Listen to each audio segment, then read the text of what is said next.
sedih lah, down, sempet stres. Aku pernah cerita aku sampai main layangan di genteng 8 bulan nggak sadar karena dia nggak bisa bawa anaknya kan pas bekerja. Bahkan sempet pas aku baru lahir dia kan nggak bisa bayar rumah sakit. Dia keluar dulu cari pinjaman. 3 hari setelah dia melahirkan itu, karena dia melahirkan normal kan, nggak ada sesar waktu itu. Dia bayar aku, dia bawa aku, dia taruh dulu di panti asuhan. Wah, gue kalau nggak berubah nih, gue akan kehilangan wanita terbaik yang pernah gue temuin dalam hidup gue kan. Terus akhirnya gue berdoa sama Tuhan waktu itu, Tuhan, saya pengen berubah. Iya, jangan ngomongin 1001 ya, saya ingat masa lalu soalnya. Ada tempat di kota namanya 1001 ya.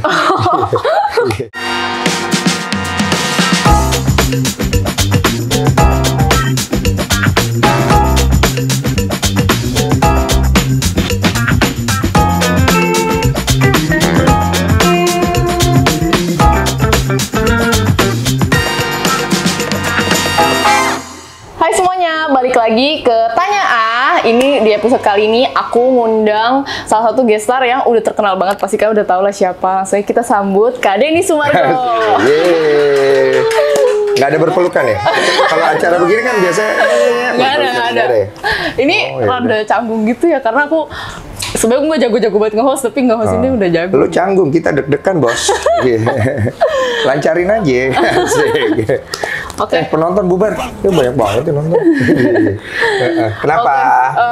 Kak Denny nih, terakhir kita ketemu kan di Media Clash ya? Iya, Media Clash ya? Iya, di Media Clash. Sempet lihat-lihatan dong, tapi nggak ngobrol. Iya, nggak ngobrol sih. Tapi kan Kak Denny jadi jurinya gak sih? Jadi ya komentatornya. Jadi komentator ya, jadi komentatornya. Oh, ikut main gak waktu itu? Aku main benteng doang. Oh iya, yang favorit kita semua ya. Tapi itu aku cuma jaga benteng tau. Cuma dropnya kita nggak suka. Terlalu loose. Iya. Terus gimana nih kabarnya sekarang gimana? Aku baik saja. Sibuk seperti biasa tiap hari. Tiap hari berarti konten, syuting gitu ya? Konten, syuting. Kan aku ada banyak tuh. Ada bikin konten, ada syuting acara TV, kuis, terus ada film juga. Ya. Jadi 3 kegiatan ini lumayan banyak aku. Jadi sehari-hari gitu aja gitu. Sama ini paling disiksa sama istriku. Oh ini Ci Olive-nya ada di rumah? Udah aku usir tadi bos. Iya. Oh ya, tapi kan aku mau tanya-tanya dikit nih, kan Kak Denny soalnya tuh atlet nih.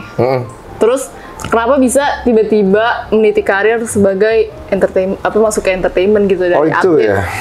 Awalnya ya. Awal mulanya. Jadi ceritanya nih, mau panjang cerita apa singkat cerita nih? Bebas sih. Bebas ya. Jadi cerita awalnya aku tuh merantau ke Jakarta, mau kerja. Terus waktu itu aku nggak dapet opsi. Terus aku cuma dapat waktu itu kesempatan untuk jadi atlet basket kan. Atlet basket itu sebenarnya bukan mimpiku sih. Oh serius? Bukan, aku cuma kayak buat bertahan hidup. Ya udah deh, gue ambil aja dulu nih. Karena kan mereka ngasih beasiswa tuh biasanya kalau klub basket profesional. Benar. Terus aku ambil, pas di sana, aku kan yang tadi nggak ada mimpi apa-apa atau nggak ada keinginan apa-apa, hanya kayak berjalan dalam kegelapan lah istilahnya ya. Gue coba untuk survive aja. Wah, gue dapet challenge. Challenge-nya itu waktu itu karena gue di underestimate dan so on karena dari daerah. Ya kehidupan kan begitu ya. Iya benar. Wah, gue bilang gue nggak mau kalah nih. Gue bilang gue harus jadi yang terbaik di bola basket nih. Gue nggak mau kalah nih sama kampret-kampret ini semua gitu. Tapi jago jadinya. Yang bener. Pacar kamu sama saya boleh diadu. Gue spill tuh ya kan. Iya, jadi aku dulu sampai 11 tahun aku prestasi banyak kan. Iya. Terus aku banyak dapat iklan karena itu. Karena prestasi. Terus aku jadi terkenal. Nah setelah itu aku berhenti main basket itu umur 28, 11 tahun di karir. Aku mutusin untuk dagang. Aku mutusin untuk dagang karena waktu itu aku lagi ada masalah keuangan, masih kurang modalnya. Ada yang nawarin PH Film. Nah, PH Film ini nawarin aku untuk main film 5 cm. Nah, langsung film yang gede ya itu ya? Iya, aku mah nggak ngerti dunia film. Cuma aku mikirnya gini, kalau misalnya aku nggak terlalu tertarik dunia film, mimpi aku nggak di film, tapi apa yang bisa aku ambil ya kalau misalnya dari penawaran gini? Ya duit. Jadi waktu itu aku minta 2 kali lipat bayarnya kalau mau gitu. Sumpah. Sombong banget. Padahal sebenarnya orang yang mau main film itu antri dan orang willing banget lah pasti main film itu. Terus tapi diterima? Kebetulan kayaknya orang yang dicari tuh karena fisiknya, bukan aktingnya ya. Fisiknya tuh mirip banget sama aku kayaknya menurut visualnya jadi dia. Kakak yang paling mendekati gitu ya? Mendekati karena waktu itu orang-orang keren semua, Samuel Rizal, cowok-cowok six pack, Elmen, macam-macam semuanya mereka hubungin, udah hampir ribuan gitu, tapi belum ada yang cocok nih si produsernya. Terus akhirnya pas dia lihat fotoku, saya mau lihat orang ini gitu. Nah begitu ketemu, karena aku aktingnya juga nggak bisa kan nih sebenarnya. Tapi kan karena ada persiapan, jadi pede aja. Oke, kita pakai dia. Dia minta bayaran berapa? 2 kali lipat. Oke, deal gitu. Udah masuklah dunia entertain, kejebak di situ. Terus langsung 5 cm gitu ya? Film gede. Iya, langsung film gede lagi. Tapi abis itu namaku nggak gede karena yang lain gede, aku kena kasus dulu. Nakal aku. Suka main cewek. Ngadep ke kamera dong. Oh ya, sorry. Kita mau lihat wajahmu loh.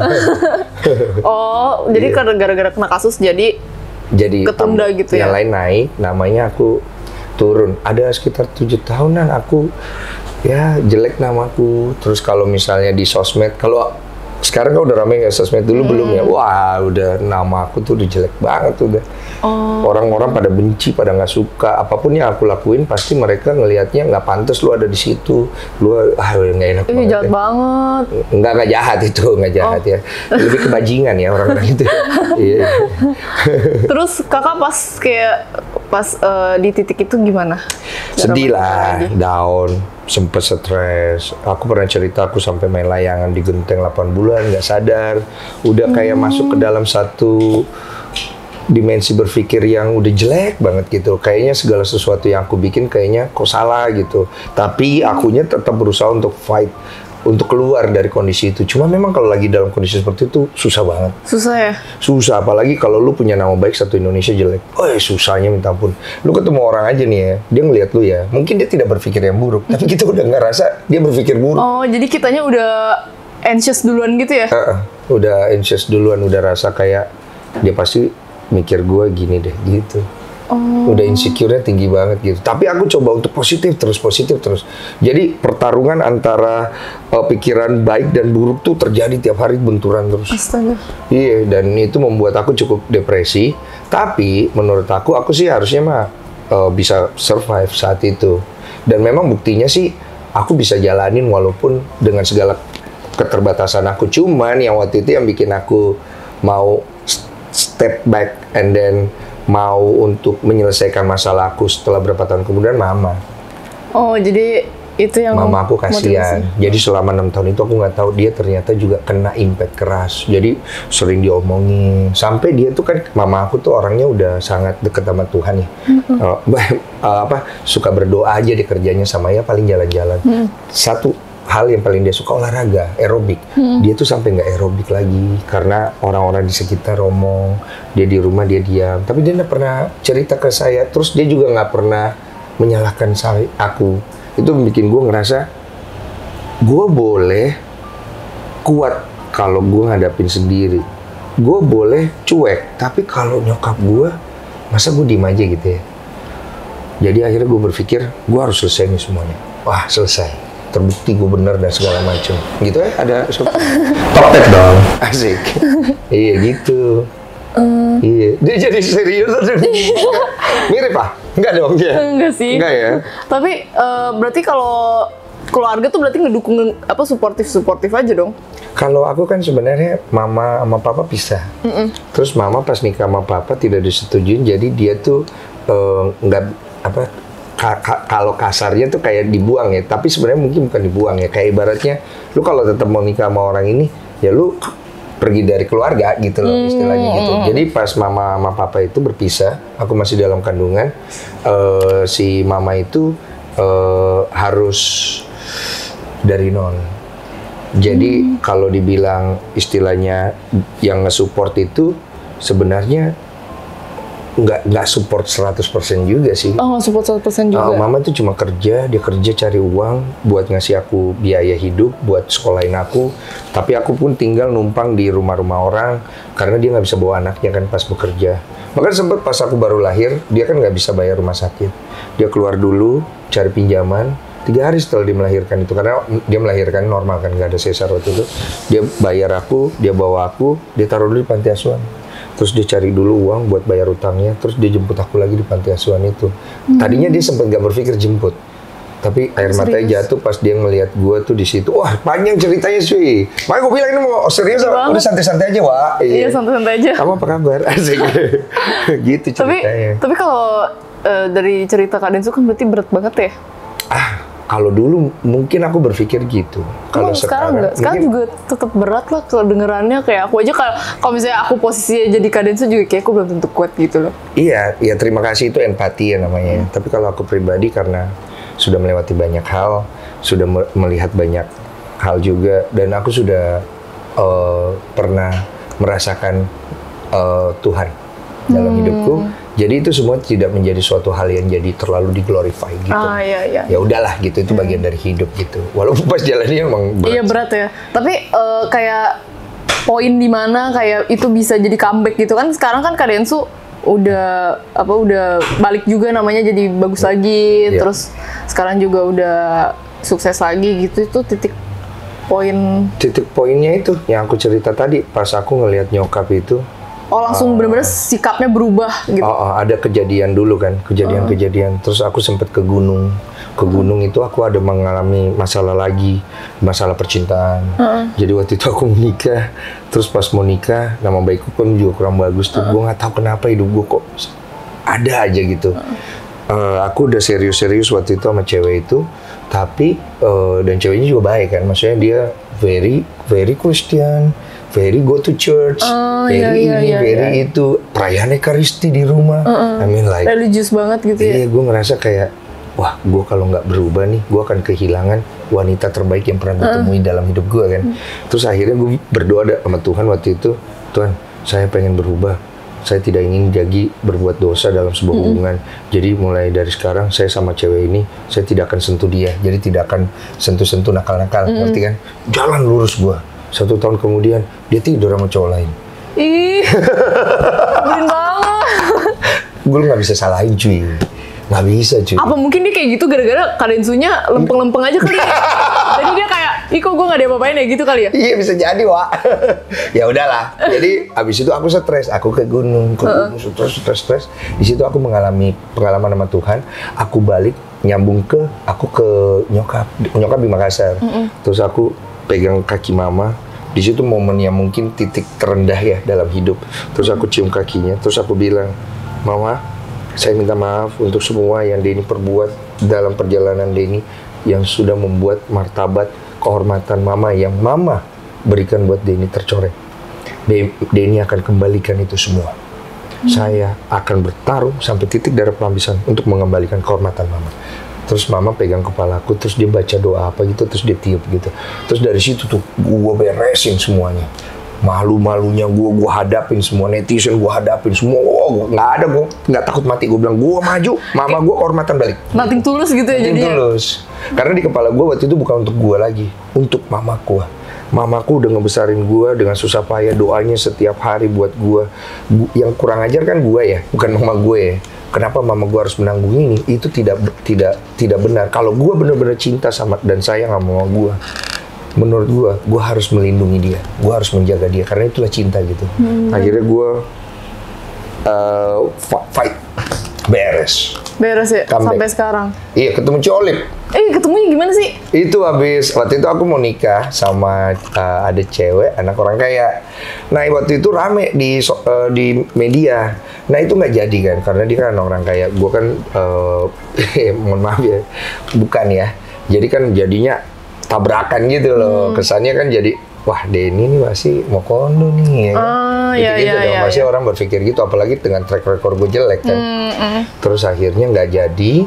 Aku ketemu sama Ci Olive itu orang kantoran, orang yang suka sekolah, orang yang lurus. Terus dia suka kepo sama gue punya masalah hidup. Kata dia, kok ada ya orang masalah hidupnya sebanyak lu ya? Gitu. Jadi orang temenan gitu? Temenan, jadi setiap kali gue kena masalah, dia selalu nanya. Kenapa lagi lu? Kenapa lagi? Jadi kan gue cerita ya. Cerita, kok enak ya ngobrol sama ini cewek. Dia tidak menjudge, dia tidak ini, dia juga tidak sosok menggurui. Kok enak gitu loh. Akhirnya lama-lama dia ngajakin ketemu. ngajakin ketemu. Wah, gue kepedean ya. Gue pikir gue ganteng banget. Cewek ngajakin gue ketemu nih. Gue tolak, Wak, ya kan? Gue bilang. Karena pas gue lihat fotonya bukan tipe gue ya. Oh, nggak masuk tipe. Kalau kamu ajak ketemu, aku jalan itu loh. Ini jujur ya, Wak ya. Gitu. Tapi kita nggak bisa ngelihat kayak begitu. Memang ternyata ada pengalamanku. Akhirnya pas yang kedua, dia lagi deket kosanku, ngajak ketemu, susah nolak, ketemu. Pas ketemu, wah. Nyambung banget gitu ya? Enggak ya, kurang ya. Enggak, serius. Gue lihat, waduh, bukan tipe gue nih, gitu. Akhirnya ngobrol-ngobrol, wah ternyata ini cewek luar biasa. Jadi dari situ aku udah bisa melihat, jadi ada cewek nih yang bisa untuk dinikahin panjang, ada yang cuma buat seneng-seneng. Benar. Dan Ci Olive ini adalah salah satu wanita yang menurut gue udah mateng untuk jadi pasangan hidup. Kalau sampai waktu itu aku sia-siakan dengan kelakuan aku yang kayak dulu lagi, pasti gue akan nyesel banget. Terus akhirnya pacaran berapa lama tuh terus nikah? Hampir 1 tahun. Jadi awalnya pacaran itu nggak langsung kayak jalan ngajakin dia pacaran, nggak, lebih ke berteman terus lama-lama kok gue mulai suka ya, baru kesuka tuh, terus gue akhirnya iseng, lebih ke iseng sih waktu itu, kamu mau nggak jadi pacar aku? Terus dia ngeliat gini, hah, pacar, kata dia, iya soalnya aku udah suka sama kamu. Terus dia jawab, aku belum suka. Sumpah sih. Kan dia ya, jadi gue kayak wah penasaran nih awak nih. Jadi iya sih, benar. Iya, gue nggak tahu nih strategi atau bukan, tapi ternyata memang bener dia. Ternyata memang bener. Jadi gue langsung mengeluarkan ilmu playboy gue kan, asik. Aku ini romantis ya, gitu, asik. Ternyata nggak mempan juga. Sumpah. Jadi Ci Olive itu nggak terlalu suka sama dia emang nggak gampang bisa suka sama orang ya. Lu susah untuk bisa bikin dia impress. Olive itu susah loh, karena dia sangat terpelajar. Dia dari kecil udah dibawa bapaknya. Dia nggak disekolahin. Dia dibawa keliling dunia untuk lihat dunia. Bapaknya selalu bilang, I invest my money untuk kamu, to see the world, to experience the life. Bukan invest you money, uang, rumah, bukan. Itu you bisa cari sendiri. Tapi experience in life, that is my investment for you as a father gitu. Jadi dia tuh udah punya banyak sekali hal yang... Bener, jadi kayak ibarat itu kasih sayang dia udah tercukupi juga. Dan standarnya jadinya gitu. Standarnya jadi tinggi ya, bener. Jadi kalau lu mau impress Ci Olive susah. Lu naik mobil mewah, dia biasa aja. Banyak cowok-cowok anak orang kaya yang deketin dia. Dia anggap biasa aja sama dia. Makanya gue bingung dia mau sama gue. Gue rasa susuk gue ini bekerja yang gue ambil di gunung itu. Pasti karena nyambung juga gak sih? Banyak juga cowok dia nyambung. Masa sih? Ci Olive itu mah sama semua orang sama semua orang nyambung. Iya, itu kenapa bisa sama? Sampai sekarang masih misteri itu. Apa kita tanya sama-sama ya? Gue juga bingung. Dia nggak ada jawabannya itu, bro. Tapi pernah tanya gak kenapa kok lu jadinya sama gue gitu? Pernah. Terus dia jawabannya aneh. Apa? Ya gimana? Habisnya siapa yang mau rawat kamu? Iya, lucu banget. Terus gue bilang, banyak cewek-cewek yang bisa rawat aku. Iya, tapi kan kamu senangnya dirawat sama aku. Ya juga lagi, anjir, gue bilang. Romantis. Ini gimana sih jalan ceritanya? Gue bilang, ini pertanyaan tidak terjawab loh. Gue bilang. Tapi lucu loh. Kayak aku kan sering stalk, maksudnya kan video, kalian suka masuk explore gitu kan ya di Instagram, video-video pendek yang sama istrinya. Aku suka stalk Ci Olive juga. Ci Olive lucu sih. Maksudnya kayak misalnya aku lagi pacaran nih berdua sama pacarku, terus dia kayak, ih lucu ini istrinya Kak Densu, gini-gini orangnya gini-gini kayak. Hati-hati pacarmu ya, jangan ngomong. Gue posesif ya. Tapi lucu, maksudnya tuh kayak dia istri yang kayak lovely banget gitu loh.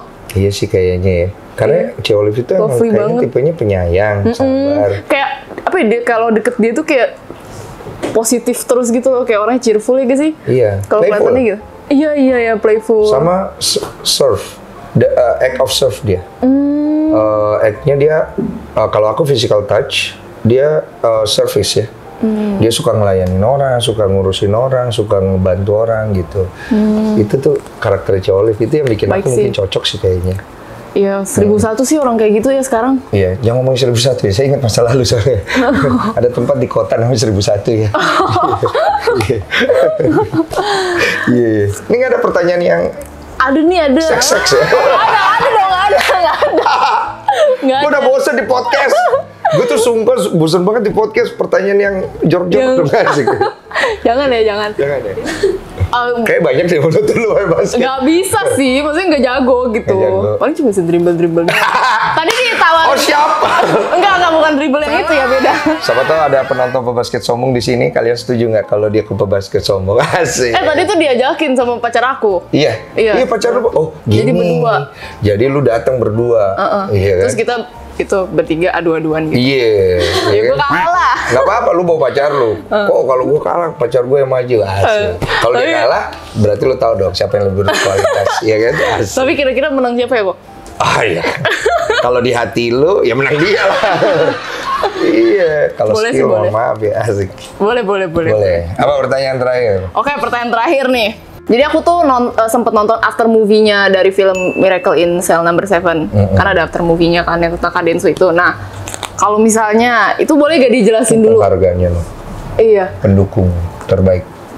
Miracle. Banyak ya penghargaannya. Enggak. Ini sendiri ya. Terus. Kak Denso tuh kalau misalnya cuman punya satu kali kesempatan buat ketemu ayah kandungnya. Oh, itu. Iya. Iya. Apa itu? Satu kali kesempatan untuk ketemu ayah kandung. Terus Iya. Kira-kira apa yang mau dilakukan atau disampaikan? Oh, you're doing good lah. Menurut gua, waktu gua kan ada ketemu bapak gua waktu itu pertama dan terakhir ya. Gua nggak ada kekecewaan sih. Oh ya? Nggak ada. Terus gua nggak ada mempertanyakan selama ini dia kemana. Karena waktu itu gue banyak denger info sih dari orang-orang sekitar nyokap kalau bapak gue tuh a good person lah. Cuma kalau sama nyokap nggak cocok karena sama-sama keras. Tapi dia bukan tipikal laki-laki yang nggak tanggung jawab setahu gue. Karena dia kan nikah tuh lebih dari sekali, tapi tidak poligami. Nah, setiap kali dia nikah dan dia berpisah, dia selalu tanggung jawab sama keluarganya. Jadi ada harta dia yang ditinggalkan, rumah apa segala macem. Terus dia masih pantau dari jauh dan dia mau mulai dari nol lagi dan punya duit lagi gitu. Nah waktu kejadian nama aku, dia sempet ngirim uang tapi mama nggak mau. Jadi bapak aku itu sebenarnya menurut aku cuman emang tidak berjodoh aja sama nyokap Emang gue. nggak cocok aja ya? Iya beda sama bapak orang lain ya. Mungkin yang kayak nggak tanggung jawab, kagak ada pedulinya. Dia tetap tanggung jawab, cuman emang nggak cocok aja. Nggak cocok. Dia pernah ngirim uang 1 dus mie instan sama mama gue dibalikin. Serius? Karena mama gue bilang, gue akan bisa besarkan anak ini sendiri. Mama gue itu kecewa banget sama bapak gue dulu. Kayaknya karena gara-gara bela-belain nikah sama bapak gue, nyokap gue tuh keluar dari keluarga. Dan dia harus ngejalanin hidup yang serba sangat sulit. Jadi nyokap gue itu lahir dari anak orang paling kaya di Sulawesi. Gara-gara itu dia jadi miskin banget. Gara-gara belain nikah itu. Mungkin kayaknya dia kecewa Mungkin keselnya di situ kali ya. Dan itu tidak berjalan dengan baik. Ya mungkin pas udah dibela-belain malah ternyata nggak cocok gitu. Iya, itu udah doang terlalu banyak sih. yang dikorbankan mungkin ya. Ya paling kalau ketemu papa, maksudnya ketemu lagi gitu, gue berharap bapak gue sekarang dalam keadaan yang tenang, dia baik-baik aja, dia nggak usah khawatir gue apakah ada unek-unek yang mungkin tidak bisa gue cerita. No, I'm very thankful that he's my father. Even though perjalanannya tidak seindah cerita Tidak semulus itu. film, tapi tanpa dia gue tidak akan punya kehidupan, gue tidak akan lahir. I will not ever experience the truth about life.